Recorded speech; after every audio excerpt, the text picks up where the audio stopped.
awal.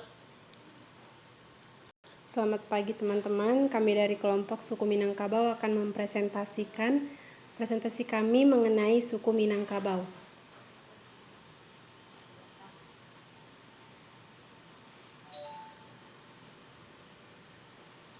Lokasi, lingkungan alam, dan demografi Minangkabau.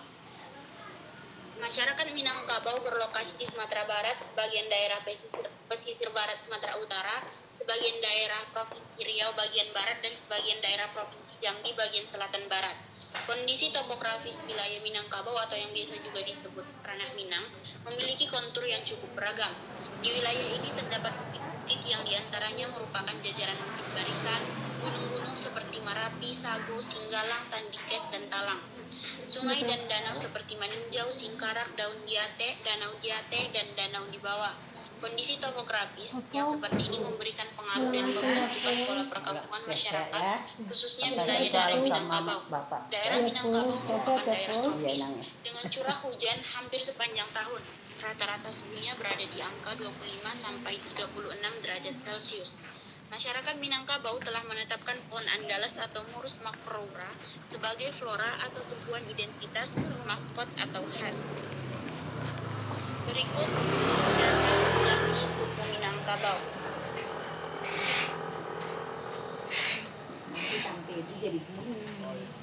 Asal mula dan sejarah Minangkabau. Dari Tambo yang diterima secara turun-temurun menceritakan bahwa nenek moyang mereka berasal dari keturunan Iskandar Zulkarnain. Walau Tambo tersebut tidak tersebut secara sistematis dan lebih kepada legenda, berbanding fakta serta cenderung kepada sebuah karya sastra yang sudah menjadi masyarakat banyak. Tambo ini sedikit banyaknya dapat dibandingkan dengan Tulalatus Salatik yang juga menceritakan bagaimana masyarakat Minangkabau mengutus wakilnya untuk meminta Sangsa Purba, salah seorang keturunan Iskandar Zulkarnain tersebut, untuk menjadi raja mereka. Masyarakat Minang merupakan bagian dari masyarakat Deutero Melayu atau Melayu Muda yang melakukan migrasi dari daratan Cina Selatan ke Pulau Sumatera sekitar 2.500 sampai 2.000 tahun yang lalu. Diperkirakan kelompok masyarakat ini masuk dari arah timur Pulau Sumatera, menyusuri aliran sungai Kampar sampai ke dataran tinggi yang disebut Darek dan menjadi kampung halaman orang Minangkabau. Beberapa kawasan Darek ini kemudian membentuk semacam konfederasi yang dikenal dengan nama Luhak, yang selanjutnya disebut juga dengan nama Luhak Antigo, yang terdiri dari Luhak Limo Puluah, Luhak Agam, dan Luhak Tanah Data. Pada masa pemerintahan Hindia Belanda, kawasan Luhak tersebut menjadi daerah teritorial pemerintahan yang disebut Afdeling, dikepalai oleh seorang residen yang oleh masyarakat Minangkabau disebut dengan nama Tuan Luhak. Sementara seiring dengan pertumbuhan dan perkembangan penduduk, masyarakat Minangkabau menyebar ke kawasan Darek yang lain serta membentuk beberapa kawasan tertentu menjadi kawasan rantau. Konsep rantau bagi masyarakat Minang merupakan suatu kawasan yang menjadi pintu masuk ke alam Minangkabau. Rantau juga berfungsi sebagai tempat mencari kehidupan, kawasan perdagangan. Rantau di Minangkabau dikenal dengan Rantau dan Buo, terbagi atas Rantau di Hilia atau kawasan pesisir timur dan Rantau Mugiak di kawasan pesisir barat. Pada awalnya penyebutan orang Minang dibedakan dengan orang Melayu. Namun sejak abad ke-19 penyebutan Minang dan Melayu mulai dibedakan melihat budaya matrilineal yang tetap bertahan berbanding patrilineal yang dianggap oleh masyarakat Melayu umumnya.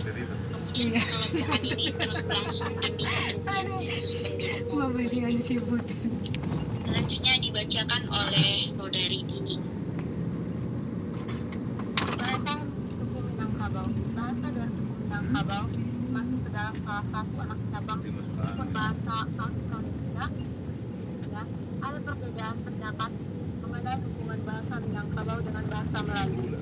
Ada yang menyebut bahasa dialek dan bahasa suku Minangkabau sebagai bagian dari dialek Melayu. Sebab memiliki banyak kesamaan dalam kosakata dan bentuk penyusunan di dalamnya. Sedangkan pendapat lainnya bahwa bahasa suku Minangkabau merupakan bahasa Melayu dan ada sangkut pautnya dengan bahasa Melayu. Dan yang terakhir, ada juga yang menyebutkan bahwa suku Minang merupakan bahasa Proto Melayu. Terlepas dari itu semua, dalam kehidupan masyarakat Minangkabau,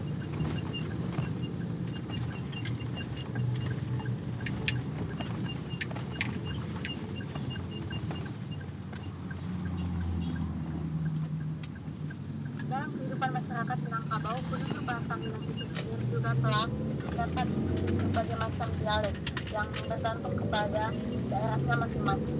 Bahasa Minang tentunya telah mendapat pengaruh dari bahasa lain. Sehingga berasal dari bahasa Sanskerta, yaitu Tamil, dan Persia. Lalu selanjutnya, bahasa Sanskerta dan Tamil juga dapat berjumpai dalam beberapa kata Minangkabau yang salah satu menggunakan berbagai macam seperti Dewanagari, Malawa, dan hubungan pengaruh agama Islam yang diterima secara luas. Jadi saya mendorong masyarakat Minangkabau menggunakan artikel dalam penulisannya sebelum berganti menjadi alfabet lain. Sistem teknologi. Sistem teknologi yang ada dalam suku Minangkabau terdapat pada bentuk rumah adat bentuk dan merupakan sebuah nama desa dalam bahasa Minangkabau. Adalah kediaman nama yang dapat dianggap sebagai desa. Rumah adat juga rumah adat dari suku Minangkabau. Bentuk yang atap yang mirip dengan kantung.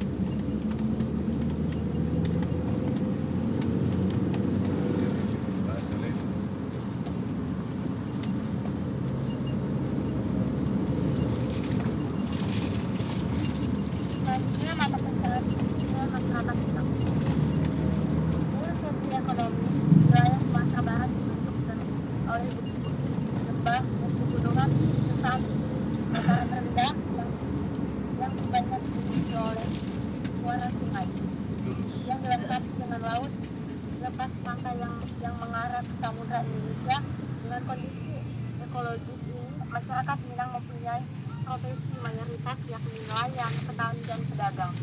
Masyarakat yang berprofesi sebagai nelayan lainnya bertempat tinggal di pesisir pantai. Mata pencarian utamanya ialah dengan menangkap ikan untuk kemudian dijual kembali maupun dinikmati hasilnya sendiri. Lalu sebagai besar orang Minang pula dengan bekerja sebagai petani. Itu wilayah Sumatera Barat memiliki lahan pencarian hanya 13% dari seluruh wilayah. Orang yang bekerja sebagai petani kemudian meningkat periodenya. Jika menurut data tercatat, mata pencarian masyarakat Minang ialah 51% pertanian, 69% dan pertanian. Kategori non pertanian dapat digambarkan pada sektor perdagangan, pada bidang industri dan jasa. Dan masih banyak lainnya. Misalnya adalah pedagang atau wira swasta. Masyarakat Kirana Minangkabau ini memiliki dua pedagang persentase pada pedagangnya yang berasal maupun berjualan di daerah Minangkabau dapat dikatakan berada di angka cukup tinggi kedua setelah petani. Kemungkinan penyebabnya kembali dikarenakan oleh faktor ekologi yang dekat dengan laut sebagai tempat pelayaran perdagangan. Selain itu, orang Minang juga terkenal dengan kecakapannya dalam berdagang hingga membuat para pedagang Nusantara diisi oleh orang Minang yang sukses dan berdagang. Selanjutnya dilanjutkan oleh Saudara Tani. Organisasi sosial masyarakat Minang. Masyarakat Minangkabau tidak mengenal organisasi masyarakat lainnya yang bersifat adat kecuali kelompok kekerabatan seperti Parwi, Kampueng, dan suku. Karena itu instruksi atau peraturan pemerintah soal administrasi pedesaan sering disalurkan kepada penduduk desa melalui penghulu sukunya dan penghulu andiko.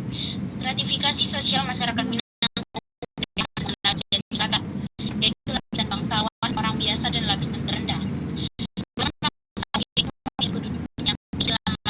Sering mendapat kemudahan dalam segala urusan.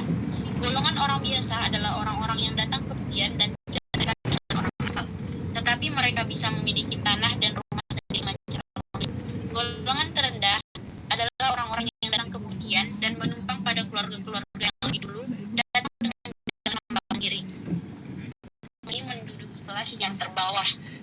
Selanjutnya dibaca oleh Saudari Repina. Selanjutnya, sistem pengetahuan. Suku Minang memiliki pengetahuan yang sejak dulu diturunkan dan dipercaya oleh masyarakat Minang. Sistem pengetahuan yang dipercaya dan masih diperlakukan oleh masyarakat Minang hingga saat ini yaitu saat usia 7 tahun, anak laki-laki di Minangkabau sudah meninggalkan rumah mereka dan tinggal di dalam surau atau tempat mereka belajar mengenai adat Minangkabau dan juga ilmu agama Islam. Dan ketika mereka sudah beranjak dewasa, selanjutnya mereka akan meninggalkan kampung serta menimba ilmu dan pengalaman di luar kampung atau desa. Tujuannya adalah supaya setelah menjadi dewasa dapat bertanggung jawab kepada keluarga ketika pulang ke kampung atau negarinya. Selanjutnya, kesenian Minangkabau. Kesenian dalam suatu suku merupakan suatu kegiatan seni yang menjadikan suku tersebut memiliki identitas sendiri dan memiliki ciri khas tersendiri. Berikut beberapa kesenian yang ada di Minangkabau. Yang pertama, tari-tarian. Tari-tarian merupakan salah satu corak budaya Minangkabau yang sering digunakan dalam pesta adat atau perayaan pernikahan. Tari Minangkabau tidak hanya dimainkan oleh kaum perempuan, tapi juga oleh kaum laki-laki. Ciri khas tari Minangkabau adalah cepat, keras, menghentak, dan dinamis. Ada pula tarian yang memasukkan gerakan silat di dalamnya yang disebut dengan randai. Contoh tarian Minangkabau yang pertama ada tarian Pasambahan. Tarian ini biasanya digunakan dalam acara penyambutan tamu agung sebagai ungkapan rasa hormat. Yang kedua, tari piring. Tari piring ini adalah tarian yang berasal dari Minangkabau dan kota Solok, Sumatera Barat. Piring adalah bahan utama dalam tarian ini. Yang ketiga, tari payung. Tari payung merupakan kesenian yang memiliki makna kasih sayang. Tarian ini menggunakan properti payung sebagai pelengkap pentas. Yang ketiga, tari indang.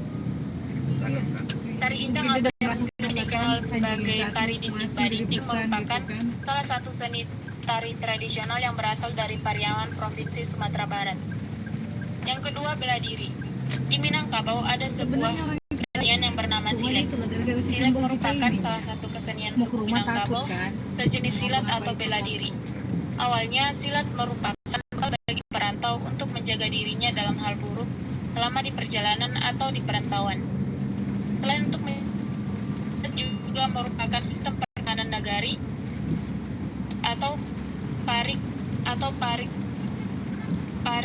paga dalam nagari. Pencak silat memiliki dua filosofi dalam satu gerakan yaitu pencak atau mancak yang berarti bunga silat yang merupakan gerakan tarian yang dipamerkan dalam acara adat atau seremoni lainnya. Yang ketiga, permainan tradisional. Randai merupakan permainan tradisional Minangkabau yang dimainkan secara berkelompok dan membentuk lingkaran. Setelah membuat lingkaran, para pemain akan melangkahkan kaki secara perlahan sembari menyampaikan cerita dalam bentuk nyanyian. Nyanyian tersebut dibawakan secara bergantian oleh para pemainnya, dan permainan ini menggabungkan seni musik, tari, dan gerakan silat. Yang keempat adalah musik. Alat musik khas Minang adalah talua, talempong, rabab, serta basi. Keempat alat musik ini biasa dimainkan dalam pesta adat dan perkawinan. Sekarang musik Minang terbatas dimainkan dengan menggunakan 4 alat musik tersebut. Masyarakat juga menggunakan instrumen musik modern seperti organ, piano, dan drum. Lagu-lagu Minangkabau juga banyak mengikuti aliran musik modern seperti pop dan hip hop. Yang kelima ada pantun dan pepatah piti. Dalam kesenian khas Minangkabau, pantun merupakan salah satu bentuk kesenian persembahan yang khas. Umumnya, pantun adalah menggunakan bahasa kiasan dalam penyampaiannya. Sehingga di Minangkabau, seseorang bisa dikatakan tidak beradat jika tidak menguasai seni persembahan. Contoh pantun Minangkabau. Baruak Tagalak mendapat pisang, ala sehari tidak makan. Usah jadi orang pemberang dan sabar labia disayang Tuhan. Yang artinya, maunya tertawa mendapat pisang sudah seharian tidak makan. Jangan jadi orang pemberang, yang sabar lebih disayang Tuhan. Demikianlah presentasi kami. Terima kasih. Bisa di sini. Bawah. Bukan belok bawah.